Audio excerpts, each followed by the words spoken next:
99.1 The Sports Animal, love the MMA game, and Bellator 289 is upon us in Connecticut.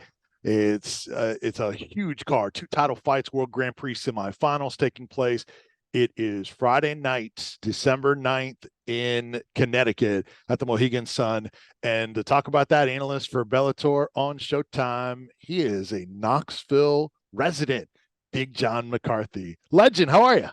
What's up, you savage? You're on the animal. You're a savage. What more could you ask for? That's right. Let's get after it. Beast mode then.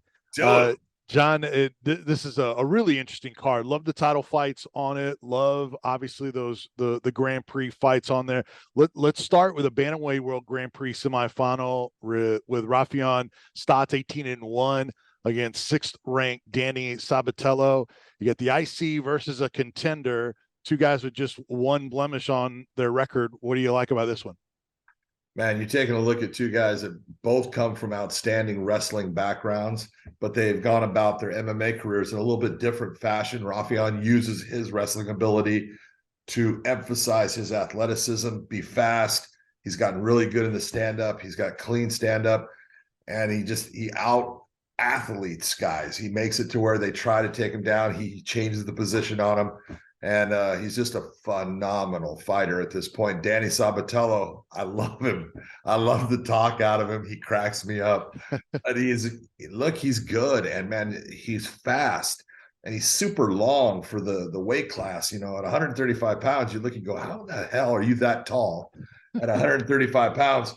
And he uses it, man. He covers distance so well to get his shot. He's got a great, double leg takedown that he emphasizes, but he gets the back. He hip rides people. He wears people down. Mike Brown is someone that, if you understand the world of MMA, you know what Mike Brown has done and what he brings to the sport. His coaching has been phenomenal.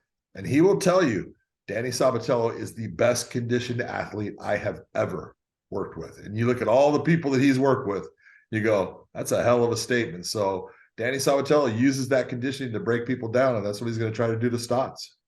We're visiting with Big John McCarthy from Bellator MMA on Showtime tomorrow night, Friday night.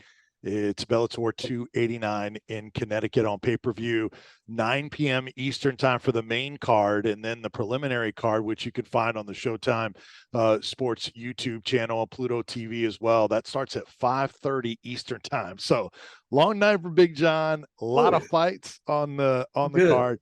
All right, let's run through some of these main card fights. Dalton Rasta, Anthony Adams. Man, this is another one where you got Sugarfoot and Hercules. Break this one down for us, because this is another one with a ton of intrigue. And no one's finished Anthony Adams. Yeah, he's a guy that's got really good takedown defense. He's got really slick and beautiful movement in the stand-up. The real difference here when I look at this fight is Dalton Rasta brings power. He is Hercules. He is a stud. He is. You want a physique? You want Dalton Rasta. He's gonna. I've watched him walk through guys that are heavy hitters, and when I look at Anthony Adams, I look at a guy that beautiful technique. He puts a lot of volume on his opponents. He's gonna have to get Dalton Rasta respect. I think Dalton Rasta right now doesn't respect what he sees in Anthony as far as the power, and he believes he's going to walk through that power. He's going to use his power to hurt Anthony and try to get into situations where he takes him down, pounds on him. This is a question mark of, can Anthony frustrate Dalton? Can he gain that respect? If he can, he's got a very good chance of winning this fight. If he can't, Dalton Ross is going to walk through him in this fight and get the win. So it's one of those Dalton Ross is being undefeated. This is that next step that he needs to take to get to that level that, now he's fighting all the very best all the time. So we're going to see if he can make that jump.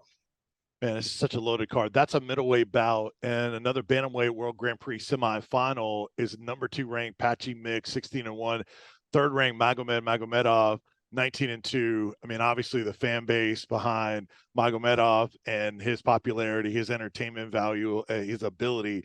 Man, this is another fun one. Break this one down for us.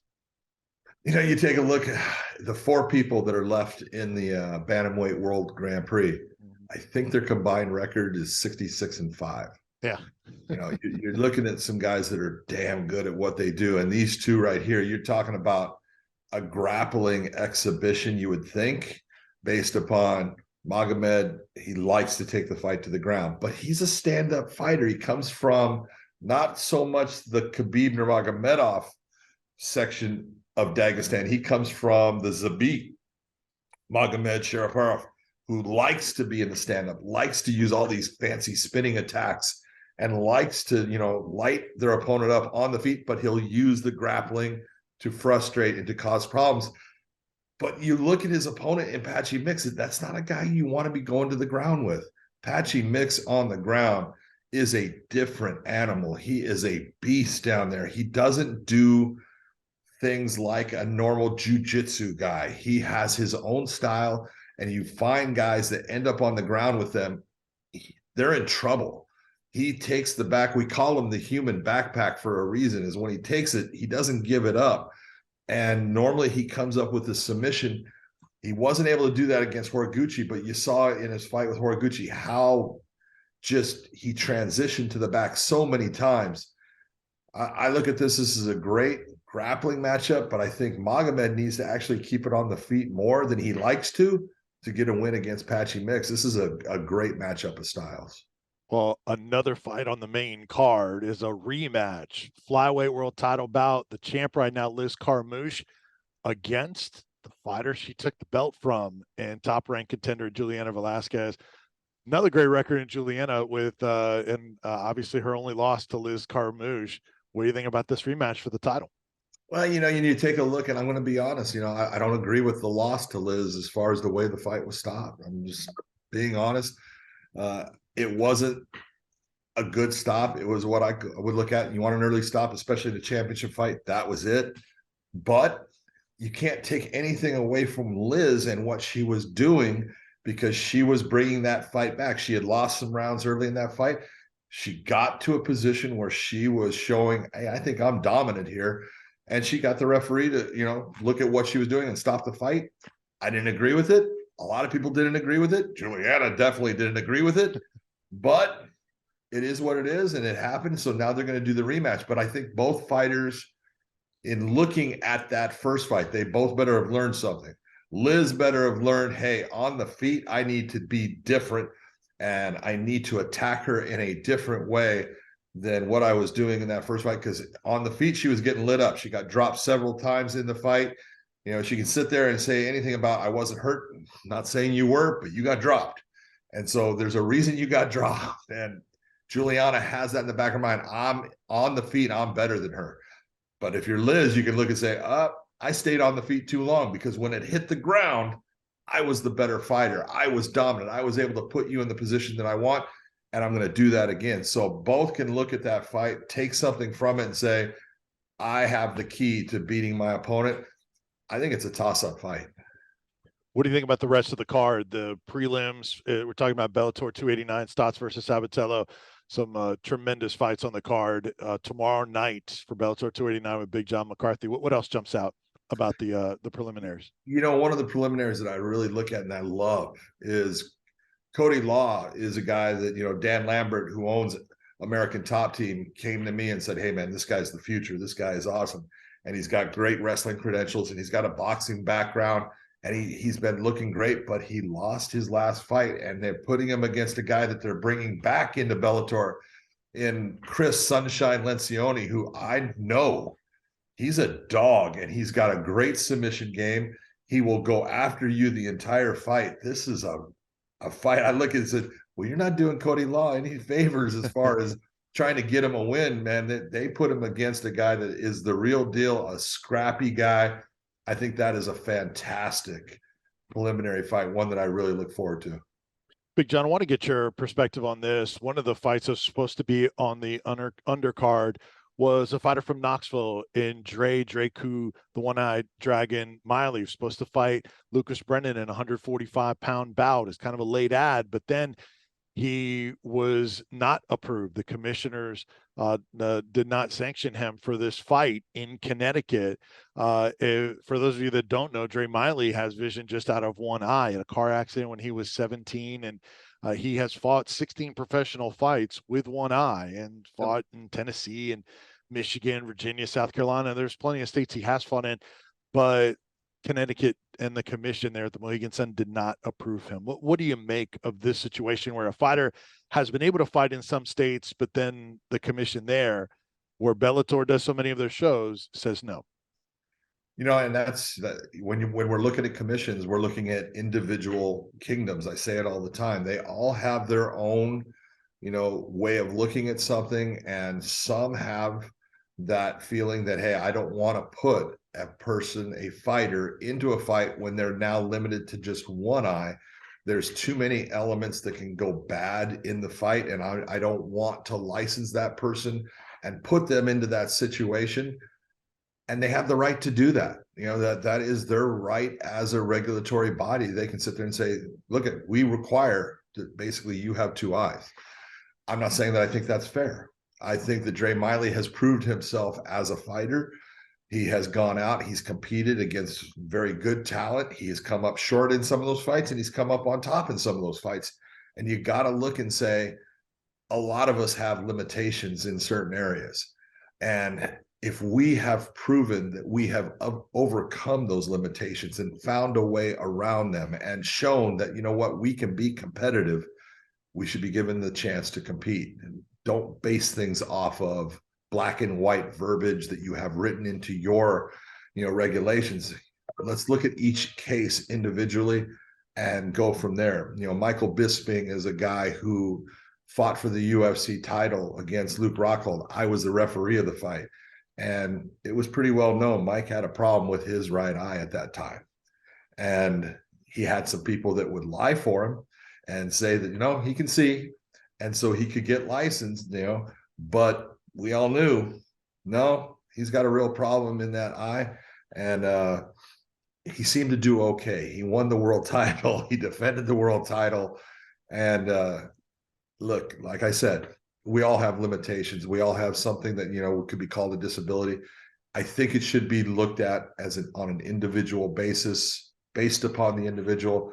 And I would hope that, other commissions that Bellator is with would look at Dre and give him the opportunity to compete and do what he loves to do. Yeah. I mean, such an inspirational story for someone to overcome that incident of being in that car accident, losing his vision out of one eye, and continued to fight and overcome and do all that. And look, he still has one fight on signed with Bellator. So they're going to go to another state where he would be sanctioned at some point, and he'll be able to fight. In your experience, is there any sort of track record of commissions changing their mind on medical stuff like this, or are they pretty much what they are? They stick to it, and nothing can change for Connecticut? Well, when you're looking at it with Connecticut and the Mohegan tribe, it's a tribal commission, and so they have their doctors, and their doctors have a thing where they say, hey, if you can't see out of one eye, we're not going to allow you to be in the fight. If you were in the fight and you couldn't see out of one eye, I'm going to tell the referee to stop the fight. Right. So that's the way they look at it. And it's understandable, and what people need to understand is this. They're looking at it in the capacity of, hey, if you and I are fighting and you hit me with we'll say a beautiful right hand, and all of a sudden my left eye, I don't always just see clearly out of it after that shot. And so they're looking at it, well, if Dre gets hit with a shot and it hits him in a clean spot towards his eye, he could possibly now not be able to actually see it all in the fight. And we don't want to have that as a possibility. So do I think that they're going to change their mind? I don't think they're going to change their mind. And look, again, it's not nice to say, but fighting is not a right. It's a privilege. And each individual regulatory body has their, regulations and their rules for what they look at. And you've got to meet those for them to license you. There's some that will license Dre. There's some that won't. And again, it's not a right. It's a privilege that he gets to go and compete. So I don't think it's always fair. I would like to see it to where Dre got to have the same opportunity to fight here in Connecticut, the Mohegan Sun. It's a great place. He would have, it's a life experience that, he deserves, but there's always a way around everything. And I think that he's going to find that way. I've talked with him. I've tried to help him in certain ways, and we'll see what happens with it, but there's no guarantees. Yeah. Well, hopefully he will get to a chance to be a part of a Bellator show here real soon. And super guy, excellent, very talented fighter out of KMAA in Knoxville, Tennessee. Hey, Big John, really appreciate it. Always great to talk to you. Just a reminder, Bellator 289, Stotts versus Sabatto, absolutely loaded card. Mohegan Sun in Connecticut tomorrow night, 5:30 prelims, 9 p.m. Eastern, Bellator on Showtime on pay-per-view. You're the man. Appreciate you, Big John. Good talking to you, Vince, man. You take it easy. Same here, you too. That is Big John McCarthy from Bellator on Showtime. I'm Vince Ferrara, 99.1, the Sports Animal.